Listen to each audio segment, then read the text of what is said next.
Sir, ಈಗ ಉಪ್ಪಿನಕಾಯಿ ಅಂದರೆ ರುಚಿ ಮಾತ್ರ ಅಲ್ಲ, ಆರೋಗ್ಯನೂ ಮುಖ್ಯ. ಸೊ ಆರೋಗ್ಯ ಅಂದರೆ ನಮಗೆ ನಾವು ತಿನ್ನೋ ಪದಾರ್ಥ ರುಚಿಕರವಾಗೂ ಇರಬೇಕು, ಆರೋಗ್ಯಕರವಾಗೂ ಇರಬೇಕು. ಸರ್, ಇದೆಲ್ಲ ಬಂದು ನಾನ್ ವೆಜ್ ಪಿಕ್ಕಲ್ಗಳು ನಮ್ಮ ಹತ್ರ ಇರೋದು.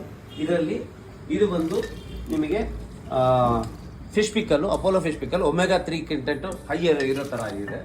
ಇದು ಬಂದು chicken pickle, gongura chicken pickle, ನಿಮಗೆ ರಿಚ್ ಇನ್ ಪ್ರೋಟೀನ್ಸ್ ರಿಚ್ ಇದು ಪಿಕ್ಕಲ್ಲು, ಚಿಕನ್ ಪಿಕ್ಕಲ್ಲು.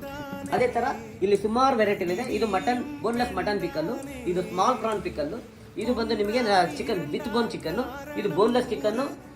ಆ ಕಡೆ ಇರೋದು ನಮಗೆ ಫಿಶ್, ಅಂದ್ರೆ ವೆರೈಟಿ ಫಿಶಸ್. ಇಲ್ಲಿ ಸುಮಾರು ಬಂದು ನಿಮಗೆ ಒಂದು 20 ರಿಂದ 40 ವೆರೈಟೀಸ್ ವರೆಗೂ ಎಲ್ಲಾ ವೆರೈಟಿ ಸೀ ಫುಡ್ ಆಗಲಿ ಇದೇ ಆಗಲಿ ಫಿಶ್ಗಳು, ನಾನ್ ವೆಜ್ ಐಟಮ್ಗಳು ಸಿಗುತ್ತೆ ನಿಮಗೆ. ಸರ್, ಇದು ಬಂದು ನಮ್ಮ ಹತ್ರ ಇರೋ ಎಲ್ಲಾ ತರದ ವೆಜ್ ಪಿಕಲ್ಸ್. ಸೊ ಈ ವೆಜ್ ಪಿಕಲ್ಗಳಲ್ಲಿ ನೀವು ಫೇಮಸ್ ನೋಡೋದಂದ್ರೆ ಇದು ಕಟ್ ಮ್ಯಾಂಗೋ ಪಿಕಲ್ ಅಂತಾರೆ. ಸೊ ಆವಕಾಯ ಅಂತಾರೆ. ಸೊ ಈ ಆವಕಾಯ ಅನ್ನೋದು ಬಂದು ಆಂಧ್ರಲ್ಲೇ ಫೇಮಸ್, ಬಂದು ಫ್ರೆಶ್ ಮ್ಯಾಂಗೋನ ಕಟ್ ಮಾಡಿ ಮಾಡುವಂತ ಪಿಕಲ್. ಅದ್ರಲ್ಲಿ ನೋಡೋದಂದ್ರೆ ಏಲಿಕಾಯಿ ಪಿಕಲ್ ಇದೆ, ನಿಮಗೆ ಬ್ರಿಂಜಾಲ್ ಪಿಕಲ್ ಇದೆ, ಕರಿ ಲೀಫ್ ಪಿಕಲ್ ಇದೆ, ಮತ್ತೆ ಬಂದು ನಿಮಗೆ ಜಾಗ್ರಿ ಮ್ಯಾಂಗೋ ಇದೆ, ನಿಮಗೆ ಜಾಕ್ ಫ್ರೂಟ್ ಅಂದ್ರೆ ಹಳಸಿನ ತೊಕ್ಕಿಂದ ಮಾಡುವ ಪಿಕಲ್ ಇದೆ, ಟೊಮ್ಯಾಟೊ ಇದೆ, ಗಾರ್ಲಿಕ್ ಇದೆ, ರೆಡ್ ಚಿಲ್ಲಿ ಗೋಂಗೂರ ಇದೆ. Electronic city Neeladri main road ಅಲ್ಲಿ ಆಪೋಸಿಟ್ ಆಕ್ಸಿಸ್ ಬ್ಯಾಂಕ್ ಹತ್ರ ಬರುತ್ತೆ.